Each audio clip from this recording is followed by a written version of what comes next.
Tananarive, Antananarivo en malgache, ce qui veut dire « ville des 1000 guerriers ». Il y a près de 400 ans, le roi Adrian Jaka avait délogé les premiers habitants de l'île à vivre à cet endroit, le mystérieux Vazimba. Puis pour se protéger, le roi plaça 1000 soldats sur une colline. Tananarive était né. Depuis cette époque, la capitale n'a fait que grandir. Aujourd'hui, elle s'étend sur 18 collines des Hautes-Terres nichées en plein cœur de l'île de Madagascar. Tananarive, capitale de l'île, perchée à 1000 mètres d'altitude, compte aujourd'hui à peu près 2 millions d'habitants, dont 67% n'ont pas d'emploi fixe. Il leur faut donc survivre dans cette jungle urbaine que nous allons découvrir. Pas besoin de pister l'insolite.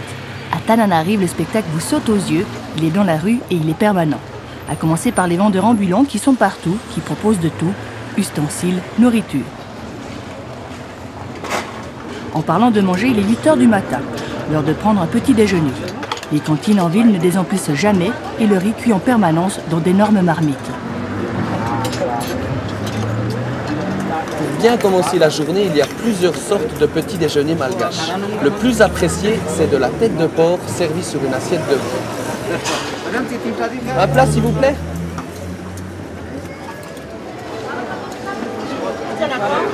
Chaque matin, un cuisinier prépare entre 4 à 6 têtes de cochon pour ses clients. Pour s'offrir un tel repas matinal, il faut débourser 2500 francs malgaches, soit l'équivalent de 50 centimes suisses. Quant au goût, le plat est épicé. La viande, bouillie à l'extrême, est plutôt agréable et le riz, toujours brûlé dans sa casserole, selon la tradition malgache, donne une saveur amère à l'assiette.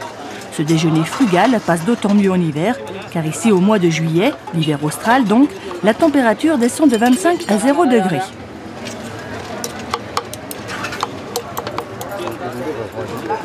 Hiver ou pas, les marchands restent dans la rue toute l'année, coiffeurs y compris. Chacun tente de survivre comme il peut, notamment les jeunes. Certaines organisations humanitaires estiment en effet qu'ils sont près de 10 000 à vivre dans les rues de la capitale, livrés à eux-mêmes. Près de la moitié de la population de Madagascar n'a pas plus de 14 ans.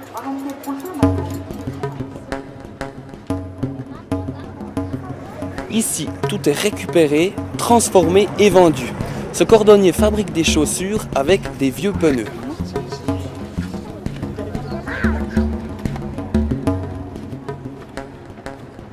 La grande majorité des enfants va à l'école obligatoire, mais seuls 4% d'entre eux poursuivent des études supérieures, à l'université de Tananarive par exemple. Les autres, faute d'argent, se mettront en quête d'un petit boulot comme ce fabricant de chaussures. 2 tiers, en tout cas, de la population malgache n'a pas les moyens de vivre avec des revenus suffisants. Autrement dit, les 2 tiers des habitants de l'île vivent sous le seuil de pauvreté.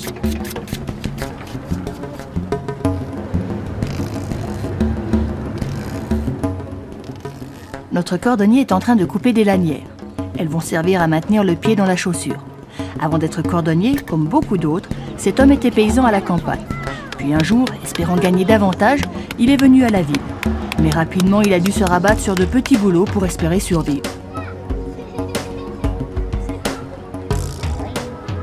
Voilà, après 30 minutes seulement, les sandalettes sont terminées. Elles coûteront 1,50 franc. Bien trop cher pour beaucoup de malgaches qui se contentent de marcher pieds nus. Ces pneus ont parcouru à peu près 50 000 km en Europe. Vendus à Madagascar, ils ont certainement vu toutes les routes de l'île. Aujourd'hui transformés en chaussures, ils sont prêts pour sillonner les rues de la capitale. Les routes de Tananarive, rues étroites jalonnées de nids de poules, encombrées de chars à bœufs, de véhicules et de pousse-pousse. Mais là encore, dans ce trafic anarchique, certains s'improvisent transporteurs pour gagner quelques sous. À la base, les pousse-pousse originaires d'Asie étaient conçus pour déplacer des personnes, mais à Madagascar, ils ont vite été adaptés au transport de marchandises, utilisés parfois sur des distances de plus de 15 km.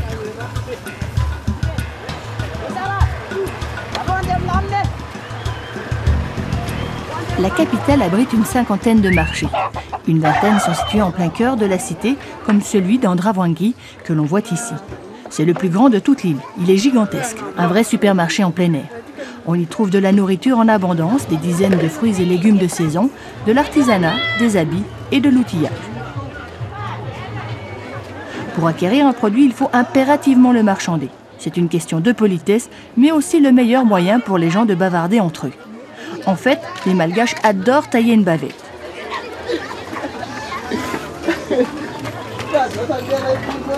Les marchands sont aussi souvent des guérisseurs improvisés, car dans les rares pharmacies de Tananarive, les médicaments sont bien trop chers pour une population bien trop pauvre.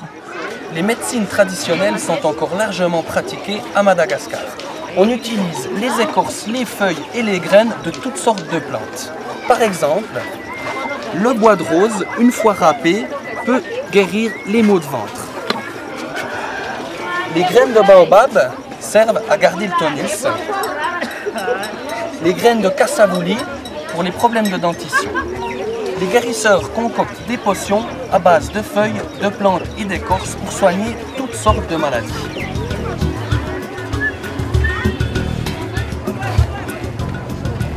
Tous les corps de métier ne sont pas installés en ville.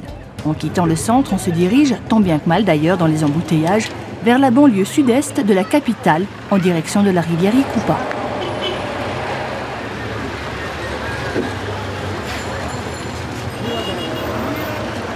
En banlieue, les rues sont souvent pavées et la chaussée plus sale encore.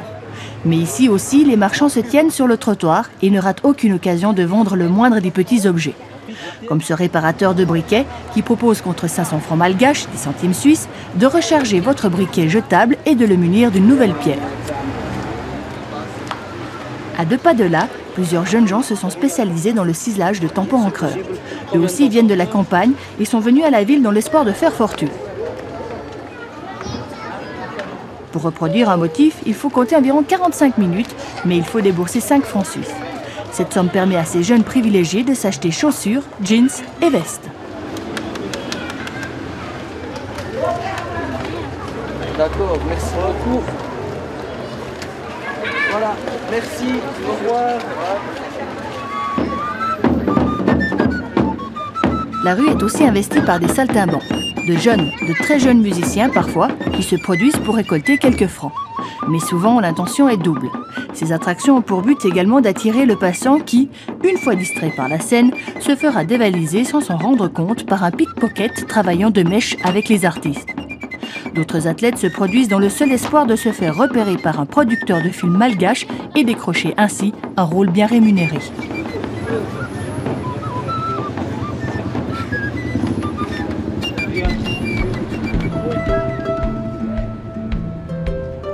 Il est midi, l'heure de se diriger vers une cantine.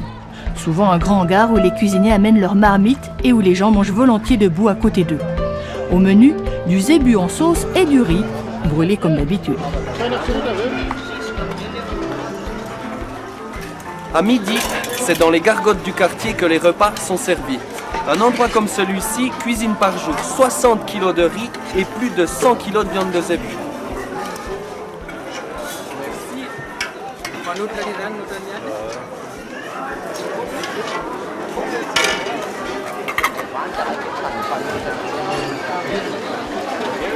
Repas chinois, ça, hein?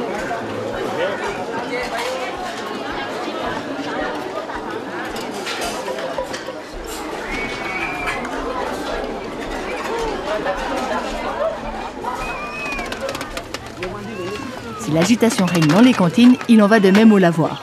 Femmes et enfants s'y retrouvent dans un brouhaha permanent afin d'y faire la lessive.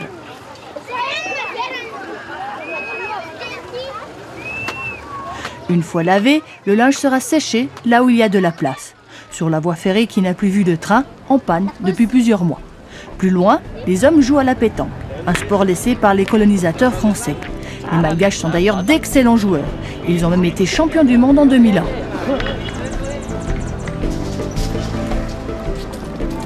Si les maladies sont nombreuses à Madagascar et dans la capitale, c'est que l'hygiène n'y est pas suffisante.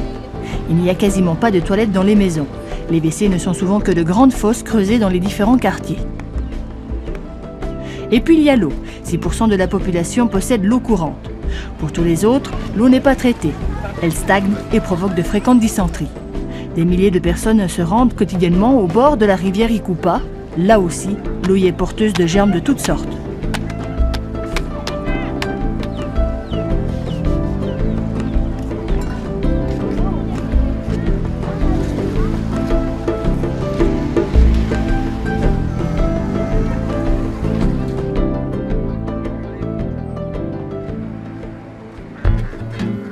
capitale malgache, il ne se passe pas de journée sans que des dizaines et des dizaines de personnes débarquent de la campagne en vue de s'installer ici définitivement.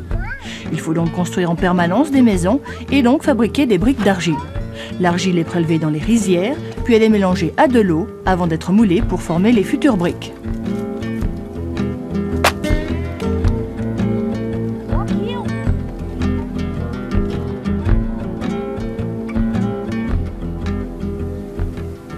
Pour faciliter l'évaporation de l'eau, ces briques sont empilées de façon circulaire avec de larges passages d'air. Elles vont ainsi sécher quelques heures au soleil. Après cette opération, ce sont les femmes qui vont emmener les pièces de terre vers un grand tas, là où toutes les briques sont rassemblées pour une dernière cuite qui leur donnera leur aspect final.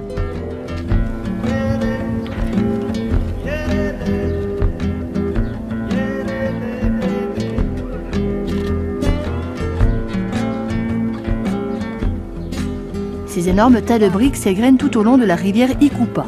Ils fument en permanence, se consumant entièrement. Il faudra plusieurs jours pour que l'ensemble finisse par se refroidir et que les briques se soient parfaitement durcies avant que celles-ci soient transportées en ville sur des charrettes ou plus simplement à dos d'homme.